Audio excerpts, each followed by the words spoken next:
It was one of the nicest days in April actually, you know, the weather was really nice and we'd been in town. This one day we decided we were going to leave the house and we were all going to go out for a curry.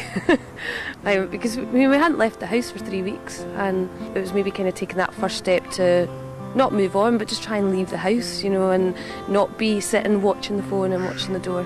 And my mum and dad had a call to say that they thought that they'd found Gerard.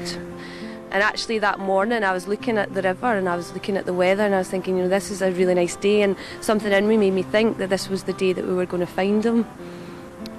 Plus the fact he wouldn't have liked us going for a curry without him. Going into the house and looking at my mum and dad and looking at my relatives that were there, and everyone, not happy, but everyone was so relieved and they were all thanking God, thank God we found him. I was so angry at everyone there because I thought, why are you so happy? I think I'd just always been clinging on to the hope that he would just turn up. After, you know, being angry and then starting to accept it has happened, it was just relief. Just absolute relief that you couldn't imagine. We were so worried about Gerard's body being in the water as well because we knew that he was so scared of water, and the last thing you wanted was to think of him being somewhere with something that scared him so much. Without George, we would probably still be sat in that house waiting on the phone ringing or waiting on the door going, just functioning. I'm very, very pleased to say that there aren't a large number of Glasgow families that come in that get to know about my work. I would like that to continue. We don't go shouting about it, you know. My work is somebody else getting into trouble. Even if it's a rescue, these people have done something silly. They're embarrassed about it. We rescue an awful lot more than we take out dead. Most people think it's the other way around, but it isn't. It's a very, very small number of bodies actually recovered. Although the families see the more dramatic side to George's work, what they don't see is the everyday mundane tasks that George tirelessly carries out in a bid to prevent more accidents. He constantly patrols the river, removing toys that would attract children, rubbish that could trap someone trying to escape, or debris that could overturn a boat. These minute details are just as important to George as he understands the fascination that draws people to the water's edge. Got a child's bicycle. A child doesn't realise that that's just an old broken bicycle, and they'd come down the bank to try and get it, see if it was any good, and they might even try to play on it on the river bank and they'd fall in, and somebody comes down the bank to try and help them, and they're in the water too. Suddenly you've got a child and 2 or 3 adults in the water. That's a reasonable bike. Due for somebody's Christmas present. You read the stories from the past, like I say, we keep looking, learning from history, and if you read an article where you get a 5 or 6 year old child drowned having tried to get an old bike out the river, it does make you paranoid. Same with footballs, shoes, they drop a shoe in the water. Their life's worth more than a shoe, but they don't think that. They just think they're going to get into a row when they go home. But you'd be amazed at the adults that see a football in the water and try to get a football out. George removes hundreds of hazards from the river every year. With the increase in activity on the Clyde, it's their retrieval that helps make the river a safer environment. The littlest things really annoy me as opposed to, you know, the really big things. You know, somebody waiting years to get a life belt put up at one locus to me is every bit as important. That one life belt that costs £40–50 is just as important as a £500,000 scheme for safety. I see seeing the end product of what happens when people fall in. To me, it's the wee bits all add up sometimes too. They're more important than the bigger schemes. Hi, George. Hello, Andrea. It's been nearly 2 years since Gerard's death. Keeping in touch with George has helped me come to terms with my loss. I've also learned about his day-to-day work on the river and his constant campaigning for changes in river safety. Most people don't realise that when they walk across a bridge in Glasgow, the fact that there are lifebelts there might be quite unique.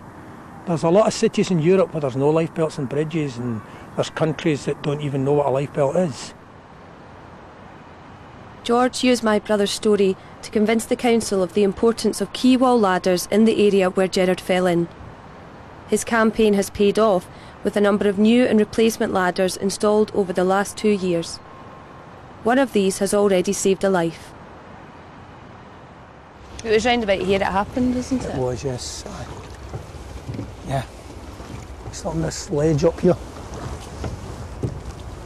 I mean, this is a ledge that you're not very happy with, are you? You've talked about the fence to me before. There shouldn't be a ledge because during the summer a lot of people come out and sit on that ledge with their feet dangling over the edge, and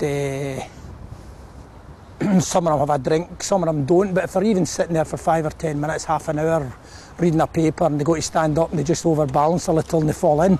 It's still a very silly thing to be doing, but you know, when I actually came down, it was hard to believe that they'd had the accident from there because the ledge is so wide, you know. I don't understand why you did it, but at the same time, had it been a really thin ledge, it would have been even more confusing, I think. Yes. People think they can walk along that ledge in absolute safety. Yeah. It is quite wide. I don't know if you know this, Gerard was very scared of water. Always scared of water. And that makes it a bit harder to understand why he was there and why he was doing that. But it also makes you a bit angry. Just a silly accident. That's it. Do you not get a bit cross, or...?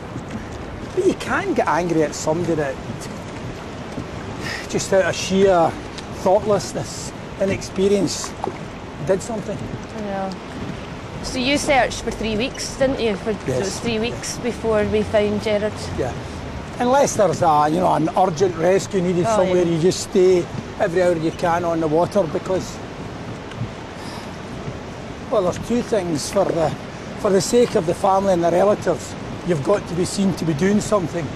But there's also the fact that you should be there to find the remains. You've got to. You don't want it to be. It's not fair to anyone for it to be lying maybe trapped up in some rubbish for a few days. You want to get that the minute it comes to the surface. I'm going to have to turn around here. That is one of the things though that, a chap said to me the other day, an adult, he'd never seen a body and how lucky he was. Now the last thing you want is for somebody like that to be walking with their family down the riverbank one day and find the body. I think that's terrible. You've got to, it doesn't matter whether it's rain, hail or shine, you must continue to search. People do not believe, until they see a body, they do not believe that their loved one is actually dead. They don't believe that. They think he's got out the water, he's climbed out a ladder, he's gone away somewhere, gone somewhere else, he's ashamed, he's frightened to come back to you. Got amnesia. Yes, they never, ever believe it until he's recovered.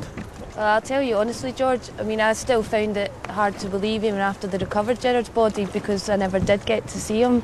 And I think getting to know you and, us we've got quite a friendly relationship. Yeah. Being with you and talking to you kind of helps me accept things have gone on, things have happened and that Gerard isn't coming home.